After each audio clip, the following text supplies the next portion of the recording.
friends. Welcome to the Inspiring Heights podcast. I'm your host, Vanessa Kaiser, and I am delighted that you are here with us today. Our mission here at Inspiring Heights is to inspire you, our friends, to grow closer in your relationship with Jesus and to live inspired in your day-to-day life. We talk about all things faith, rhythmic living, and homemaking. Listen, we know you have a zillion podcasts that you could listen to, and we are honored that you chose to sit here with us today. With that, let's get right to it.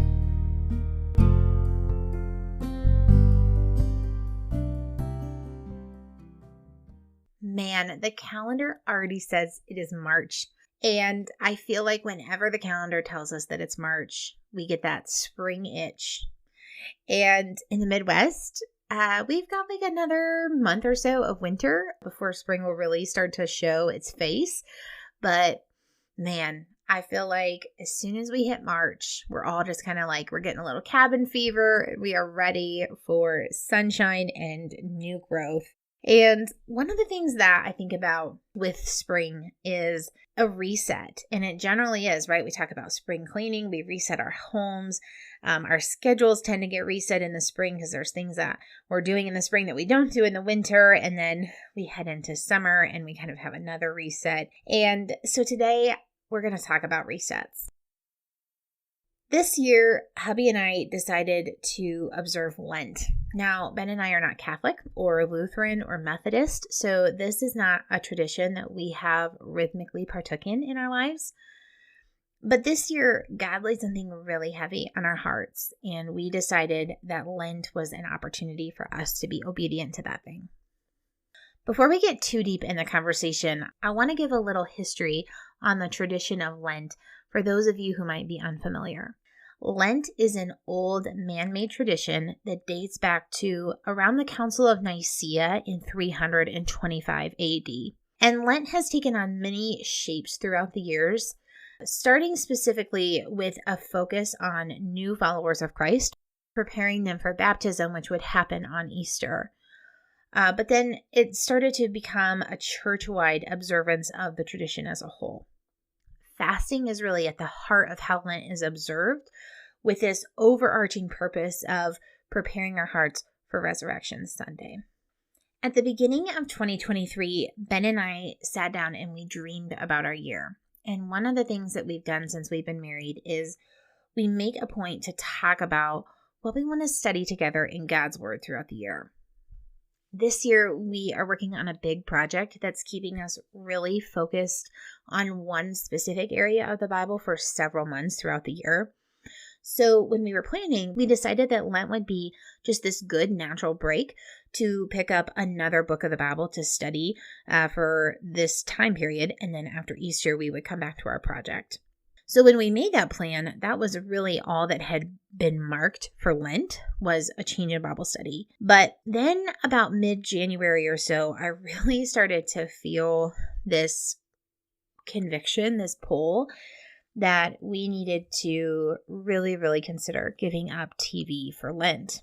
So I remember one night I came into the bedroom and I said to Ben, like, hey, I think we need to consider giving up TV for Lent. And he was like, all of TV for all of Lent? And I was like, yeah, I think so. And so we pondered about it. We prayed about it together. And with mutual yeses, we committed to fasting from TV for Lent.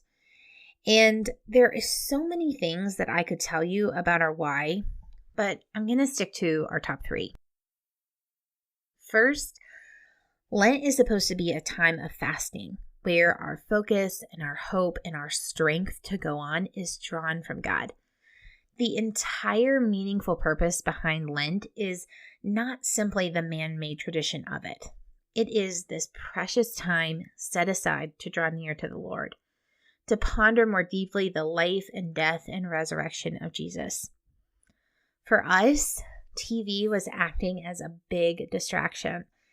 It is so much quieter in our house right now. We don't move from dinner to, let's watch TV. Instead, we move from dinner to, what should we do with our time now? Our heart, our desire is to make more room, more time to draw near to God. 2, we desire to reset our relationship with TV. A few things about this first. I in no way think that TV is bad in its entirety, right? Ben and I love TV. Some people are not TV people. We are TV people. TV can be a really fun source of entertainment when it's consumed responsibly. The second thing I want to say is that we all have our things. So if you're not relating to our obsession with TV, it might be chocolate, social media, sports, the gym, reading, crafting, baking, you name it. Time and a lack of awareness can take any good thing and turn it into an idol, an escape mechanism, and or honestly, an obsession. For Ben and I, our desire in our fast is to recalibrate our relationship with TV. After a really long day at work for either of us, it can be really easy to say, you know what, let's just chill tonight. And listen, there is nothing inherently wrong with chilling.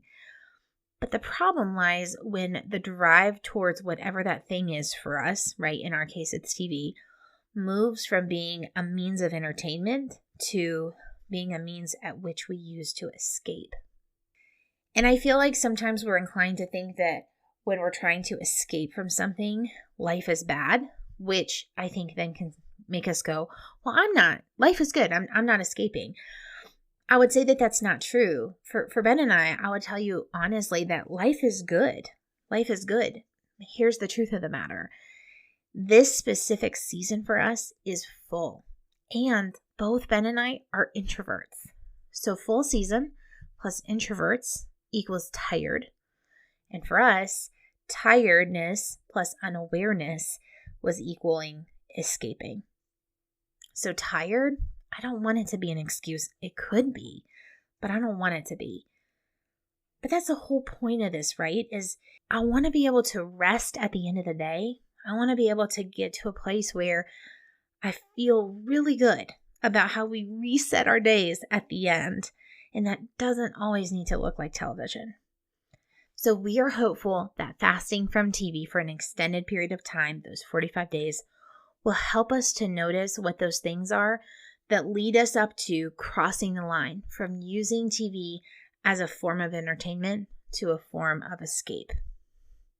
Then, moving forward, we can pause and pivot when we begin to notice it happening. Our third purpose in this is to live unhurried. I know that sounds kind of weird, and it does as I'm saying it too, but hear me out. Having this consistent thing we enjoy as an always option can lead us to hurry through life to get to it. Hurry, let's do the laundry so we can watch Dr. Quinn, Medicine Woman. Or let's skip dinner and conversation at the table so we can watch Madam Secretary while we're eating. Without this thing as an option at all, our shift has quite literally been, well, why wouldn't we sit at the table and have conversation while we eat supper? It's annoying to sit on the couch. Why would I rush through my chores? There isn't anything vying for my time and attention other than what's right in front of me right now. Well, that and Toodlebugs. She is always vying for my attention. We have been at this fast for about a week and a couple of days at the time of this recording. And I will tell you, we have already noticed a pretty substantial difference in our overall stress level. And here's the deal. We have had a somewhat hopping last week and a half. Our stress reduction has had nothing to do with our schedules being clear, but everything to do with the fact that our energy wasn't split. It wasn't half on what we should be doing and half on what we wanted to be doing. Our focus and attention was what was in front of us. And I wish I had the words to tell you just how incredible of a feeling that is. There is a ton of freedom in our days when we consider, what do we want to do tonight? Instead of defaulting to the always an option. I'm going to be super straight with you, friends. This conversation is a little personal, and I'm already starting to feel my please don't judge me, I promise we do more than watch TV all the time-ness coming right on out. But I've lived long enough to know that Ben and I are not the only ones who find ourselves living a distracted and escaping life. In fact, I think it's safe to assume that most of us have something that at times can lead us down a path of distraction. My heart in sharing this piece of our story with you is that you will be inspired to consider what that thing is for you and what it might look like to weed it out for a while, to recalibrate your schedule, your mind, and your heart. So before I go, I want to share 3 questions for you to ponder if there's anything in your life worth resetting from. First question: are you tired, worn out, feeling hurried, or overwhelmed? Second question: being brutally honest with yourself, what are you striving to get to? Does that thing make you hurry or make you late? Third question: what would life look like if you paused from that thing for just a bit? I think this question is important to consider because while we are all about jumping in, sometimes we need buy-in from our spouses, our families, our kids. And sometimes we need to communicate these changes to our inner circle so that they can be supporting and praying for us through the reset. Friends, I hope that this is encouraging to you. And I am praying that as you listen, you will take some time to be really honest with yourself and think about the distractions that are marking your life. I want to take just a second to tell you what's been inspiring me this week. In the past 2 weeks, I have gotten to spend some incredibly sweet time gathering with friends. And specifically, last weekend, we hosted an if table. And I will tell you, I have not laughed that hard in such a long time. If you have never heard of if table, it is a concept developed by Jenny Allen. If table is a small gathering of women who intentionally come together for a meal and 3 questions. If table provides hosts a variety of topics to choose from and then 3 questions specifically related to that topic. Our time together last week was such a beautiful time of laughing and just really enjoying each other's company. Then also being able to dive into this deeper conversation about observing the Sabbath and what rest looks like for all of us. And I love the time set aside for community. It's been so precious. Take a second, friends, and consider what's been inspiring you this week. Friends, thank you so much for listening in today. Don't forget to subscribe to the podcast so you never miss an episode. If you're so inclined, we would love for you to leave a review of the show wherever you listen to podcasts.